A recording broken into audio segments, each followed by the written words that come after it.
Sveiki, Pulso klausytojai. Eteryje Paulina. Šiandien jūsų laukia pokalbis apie naują iniciatyvą mūsų regione. Tai yra Aukštaitijos kultūros asamblėja.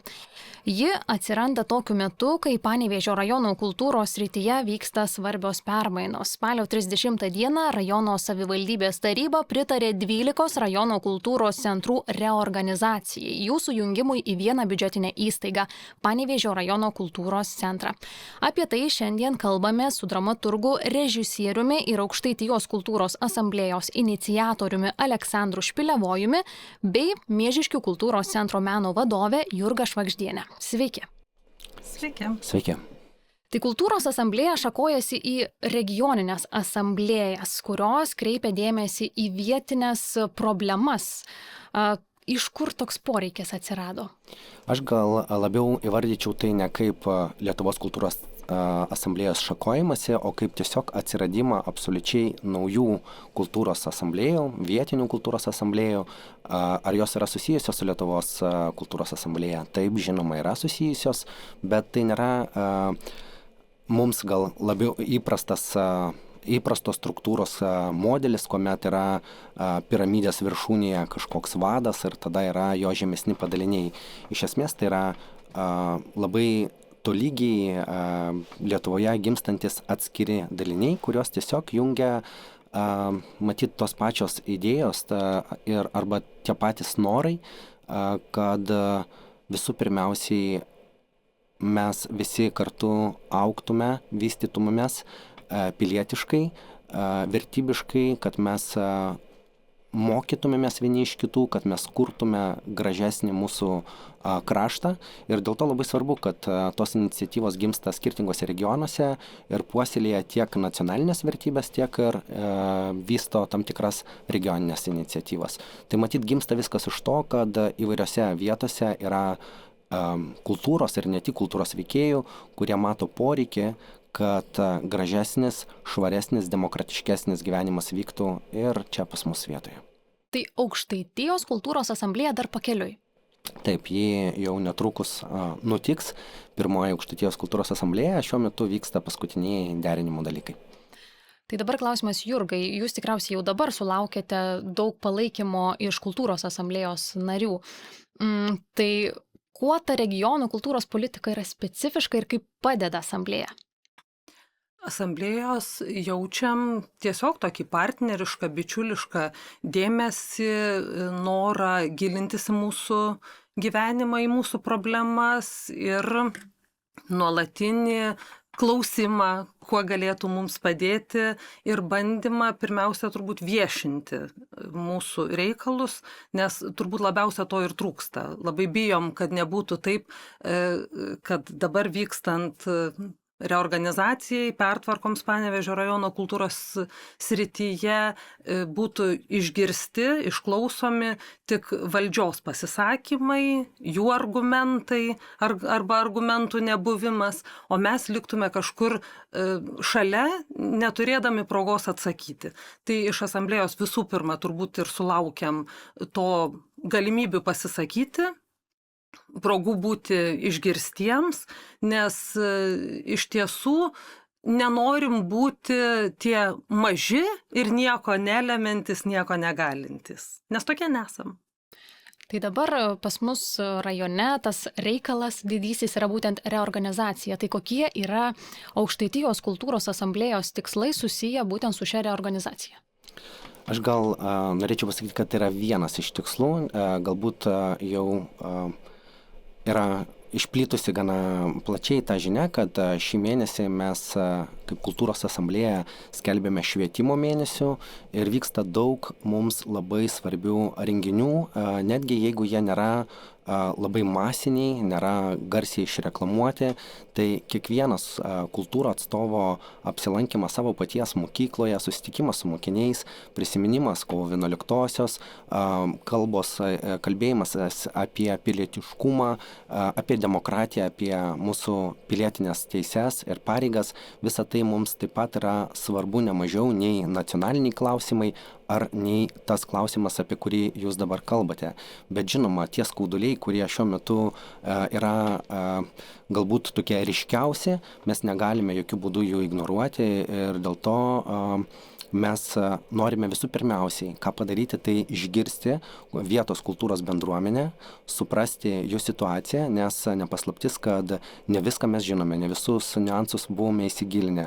Taigi svarbiausia buvo išgirsti ir tada bandyti suteikti tokią pagalbą, kokia ji yra reikalinga.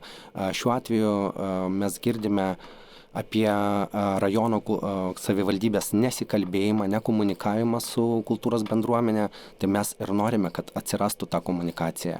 Mes girdime apie nedemokratiškai priimamus sprendimus, mes norime, kad valdymas tolimesnis, galbūt, jeigu ir įvyks jau ta reorganizacija iki pat pabaigos, kad ji vyktų demokratiškų būdų, kad ji reorganizacija būtų skaidri, kad būtų skaidrus išrinkimas būsimo kultūros centro direktoriaus, kad visi tie procesai vyktų skaidriai, atvirai, bendraujant su bendruomenė, bendraujant su žmonėm, kurių likimai yra sprendžiami. Tai mes girdime, kad toks yra poreikis pačios bendruomenės ir bandome padėti jiems įgyvendinti arba atliepti šį poreikį.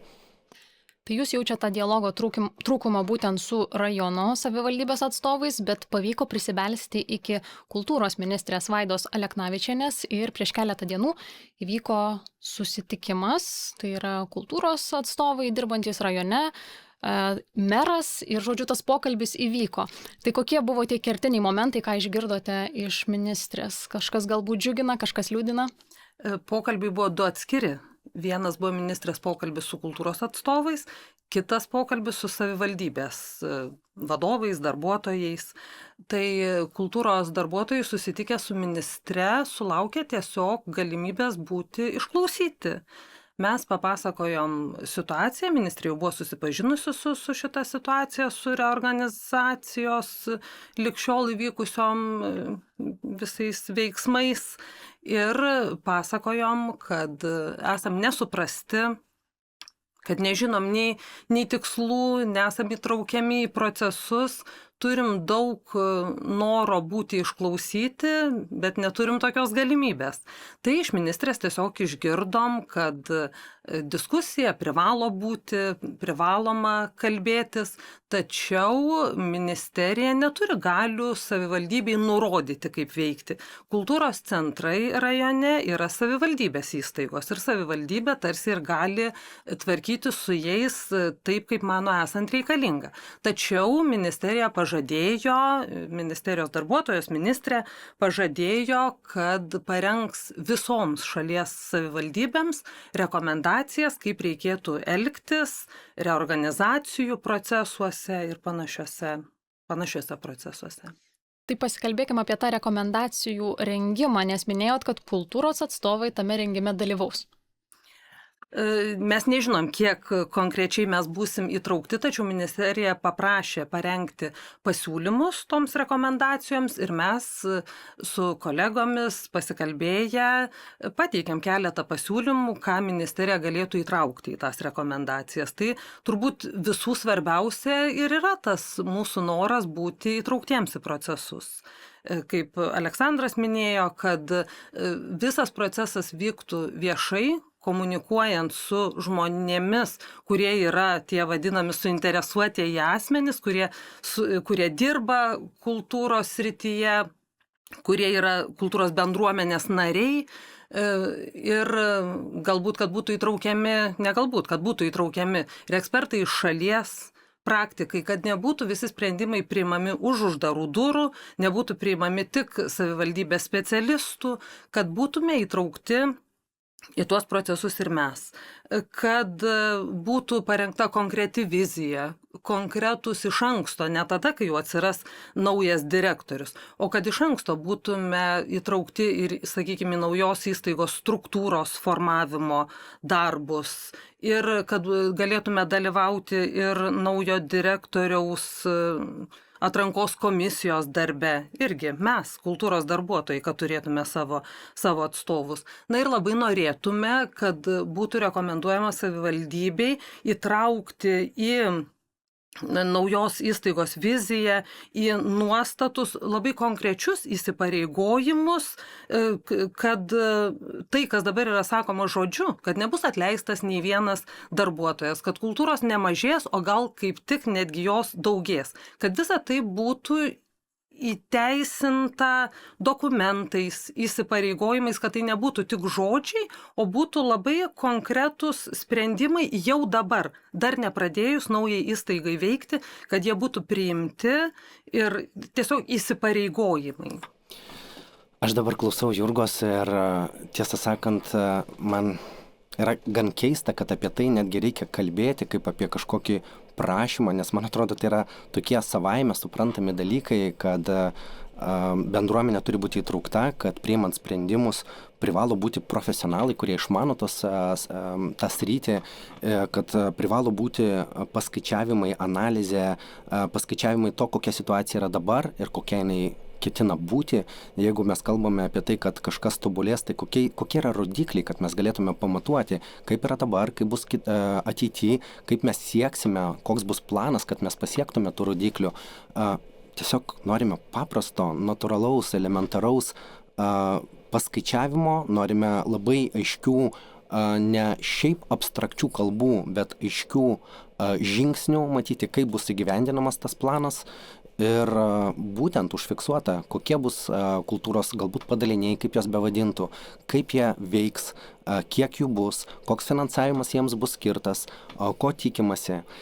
Tai yra ne kažkoks naujas, stebuklingas planas, tai yra tai, man atrodo, ką turi kiekviena ne šiaip tobula organizacija, bent jau vidutiniška organizacija turi turėti tokius dalykus. Ir jeigu savivaldybė imasi daryti reorganizaciją to neturint, tai mes kalbam apie totalinę kompetenciją, apie totalų nesugebėjimą kažką planuoti, daryti ką nors be plano. Aš negaliu įsivaizduoti, kad man leistų kas nors imtis darbo su studentais, neparengus plano, studijų plano.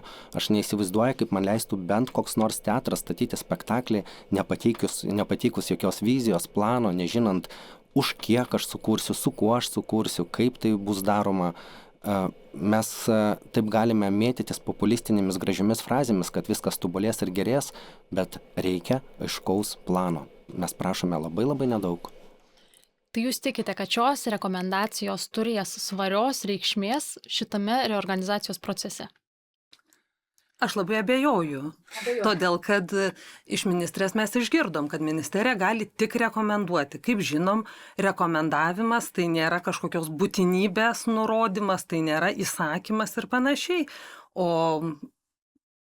kuo remsis savivaldybė toliau dirbdama, sunku pasakyti. Iki šiol mes, kaip ką tik tai kalbėta, mes nematėm elementarių pokyčių vadybos principų. Kas yra blogai, ką reikia keisti, mums nėra nurodyta. Procesui jau prasidėjus, mes nežinom, kaip jis vyksta. Ir mes nežinom jokio plano, jokio būsimo rezultato vizijos, arba jos nėra, arba čia galima kaltinti mane kokiu nors keistu įtarinėjimu, bet aš tų įtarimų turiu, kad turbūt ta vizija ir tas planas jis kažkoks yra, tik jis nėra viešinamas. Ir man labai baisu, kad tai yra kažkoks planas, kuris nori atitolinti kultūrą nuo žmonių, nori iš žmonių atimti bendruomeniškumą, pilietiškumo pamokas, galimybę saviraiškai, pagaliau tai, kas Lietuvos kultūros įstatyme įvairiuose teisės aktuose numatyta ir pagrindinis mūsų dabar dirbančių vizijos dalykas yra dainų švenčių tradicijų išsaugojimas. Mes tą darome, mes, kultūros centrai, mėgėjų meno kolektyvai, mes dirbam, kad būtume arti žmonių ir kad išsaugotume tas tikrai labai svarbias vertybės. Tai tas noras keisti kažką nežinant ką į kažką nežinant ką, kelia tikrai tokių įtarimų, kad norima sumažinti, sumenkinti, atpiginti, atimti, atstumti. Aš tokių įtarimų turiu. Aš gal nesu toks pesimistas šiuo klausimu, bet aš suprantu tą mintį ir aš žinau vieną, kad aš tikrai labai atidžiai seksiu, ar būtent link to ir neinama. Aš galvoju, kad Galbūt jie ir nėra iš anksto nusiteikę visko sugriauti, galbūt jie tiesiog negeba, neišmano, kaip reikia daryti dalykų, kaip reikia daryti reorganizaciją, galbūt jie nenori tyčia to sunaikinti, bet gali būti, kad jie sunaikins, netgi ir neturėdami tokių blogų kėslų, nes kai tu imiesi dalyko be plano, be kažkokio išmanimo, be profesionalaus prieimo, tai kartais galbūt ir gali pasisekti, bet ar mes norime viltis tik sėkme? Greičiausiai ne. Dėl to aš linkėčiau jiems profesionalumo ir stebėsime, ar jie ryšis imtis kažkokių veiksmų. Aš galbūt galvočiau taip, jeigu jie sulauks tų rekomendacijų, dirbti tvarkingai ir jeigu jie jų nesiims, tai tada vienas iš dviejų. Arba jie negeba ir neturi noro nieko gerinti, arba iš tikrųjų yra kažkokie kiti tikslai, kuriuos ką tik įvardėjo Jurga. Praėjusiais metais rajono kultūros įstaigose vyko auditas, savivaldybė remiasi audito išvadomis ir ši informacija yra viešai prieinama. Tai kokie yra jūsų pastebėjimai, kas liečia šį auditą ir kodėl savivaldybės veiksmai paremti šią informaciją galėtų būti planuojami kitaip? Na visų pirmiausiai, kalbant apie auditą, tai auditas nėra, audito išvadose nėra rekomenduojama sujungti visko į vieną kultūros centrą. Aš galiu perskaityti vieną iš punktų. Audito išvados rekomenduoja sukurti vieningą kultūros sričių stebėsenos sistemą, įgalinančią analizuoti kultūros problematiką, planuoti kultūros politikos veiksmus ir periodiškai atlikti tinklo priežiūrą. Taigi kalba eina apie tinklą, apie jo priežiūrą. Kai mes padarome vos vieną kultūros centrą, tai jokio tinklo nebelieka. O taip pat būtent tie patys audito, tos pačios išvados įgalina savivaldybę analizuoti kultūros problematiką, tai įgalina savivaldybę planuoti kultūros politikos veiksmus, tai yra tai, ko nedaro ir pati savivaldybė. Tiesą sakant, netgi savivaldybės viešajame pareiškime yra teigiama, per pastaruosius 20 metų Panevėžio rajono kultūros centrų tinklas beveik nekito, nebuvo atliekama jo efektyvumo analizės ar struktūros priežiūros. Ir tai teigia pati savivaldybė. Tačiau pagal Lietuvos Respublikos kultūros centrų įstatymo 14 straipsnį būtent savivaldybės taryba analizuoja ir kontroliuoja savivaldybės kultūros centrų veiklą. Taigi išeina taip, kad tame audite, be to, kad iš tikrųjų yra labai naudingų patarimų ir kultūros centrams, ten yra labai daug parodyta, kad pati savivaldybė netinkamai atliko savo darbą jau daugelį metų. Tai vietoj to, kad būtų svarstoma, o kaip ištaisyti vienas ar kitas klaidas, nuspręsta tiesiog viską sugriauti ir daryti kitaip. Ir kaip mes jau išsiaiškinome, daryti kitaip, neturint jokio iš anksto parengto plano. Norėčiau pridėti, kad po susitikimo su ministre išplatintame ministerijos pranešime nurodoma, kad savivaldybės meras ir administracijos atstovai teigė, jog ataskaitos rekomendacijose nurodoma būtinybė optimizuoti kultūros įstaigų tinklą. Perskaičiau rekomendacijas. Rekomendacijos tai yra dalykas, kuriuo patariama, siūloma. Ten nekalbama apie jokią būtinybę ir tas jau ką tik pacituota, kad savivaldybės administracijai buvo rekomenduota, o nenurodyta būtinybė planuoti kultūros politikos veiksmus, atlikti tinklo peržiūrą. Mes nesakom, kad Panevėžio rajone kultūros srityje nėra jokių problemų. Be abejo, jų yra. Be abejo, yra vienos įstaigos dirbančios geriau, kitos šiek tiek blogiau. Vieni renginiai aukščiausio lygio, kiti gal kažkokie prastesni. Žinoma, kad problemų, kurias reikia spręsti, jų yra. Tai audito išvadose labai gražiai ir pasakyta, kad tai reikia peržiūrėti, kontroliuoti, inicijuoti permainas, bet ne imtis reorganizacijos, kuri pakeistų visiškai visą sistemą, kuri yra kurta tiek daug metų. Tai jūs sakot, kad neduota galimybė pataisyti klaidas, einama iš karto į reorganizaciją. Tai pokyčių vadyboje, pokyčių valdyme svarbiausias dalykas yra nustatyti problemą ir spręsti tą problemą, kuri yra nustatyta. Mes negirdim, kad būtų nustatyta kokia nors viena konkreti problema ir ji būtų sprendžiama. Kalbama Bet tai irgi yra tokie užuominos, kai kur pamelavimai, kad yra blogai tas, blogai anas, bet mes netaisom to, ką įvardinam, kas yra blogai, o sugriaunam viską ir statom iš naujo.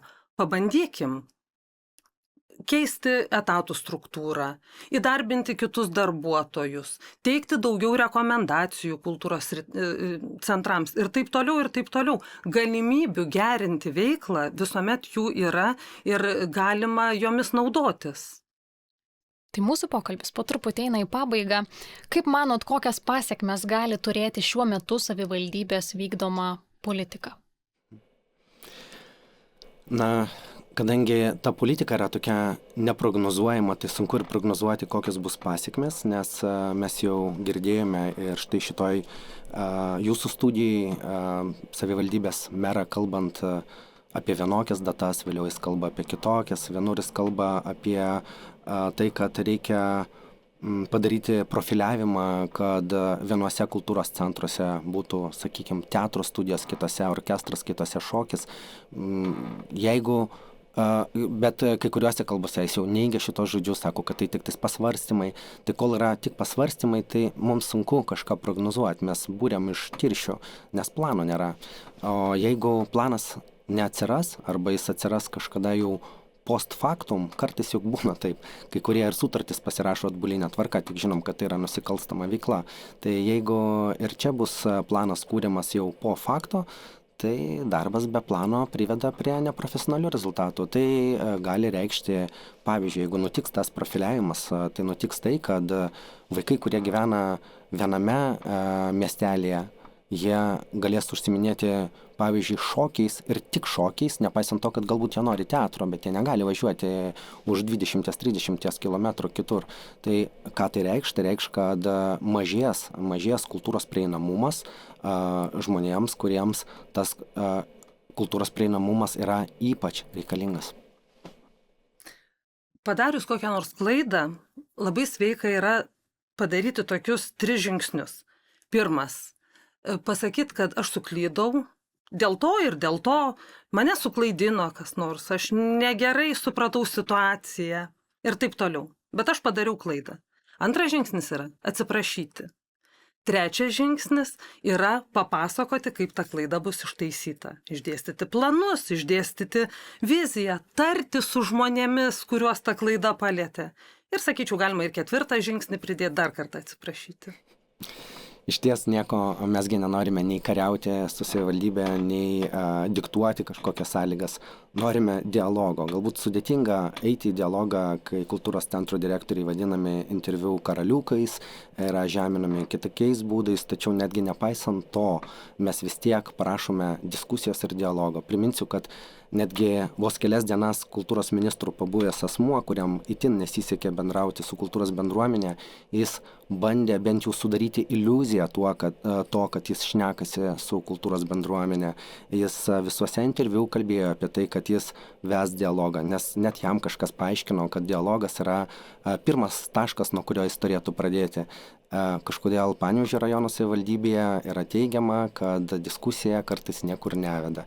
Tai vat mes norėtume pabandyti pradėti tą diskusiją. Ne su kultūros netgi ministerija. Labai džiugu, kad jie atkreipė dėmesį, bet su tai žmonėm, kurie priima sprendimus, nes mes galvojam, kad galime kartu su jais priimti geresnius sprendimus. Jie priims tos sprendimus, jie galės pasimti visą garbę. Svarbiausia, kad tiesiog žmonės būtų išgirsti, būtų išklausyti, nes tie žmonės, kurie dabar dirba kultūros centruose, jie yra arčiausiai kultūros bendruomenės ir apskritai arčiausiai bendruomenės, Panevėžio rajono bendruomenės. Ir jiems rūpi tie žmonės, jie juos mato kasdien. Ir jeigu savivaldybės darbuotojai kalbėsis su kultūros centrų darbuotojais, jie galės geriau suvokti, kaip gyvena, ko reikia Panevėžio rajono žmonėms. Tai ačiū, kad atvykote ir ačiū, kad pasidalinote. Ačiū Jums. Ačiū.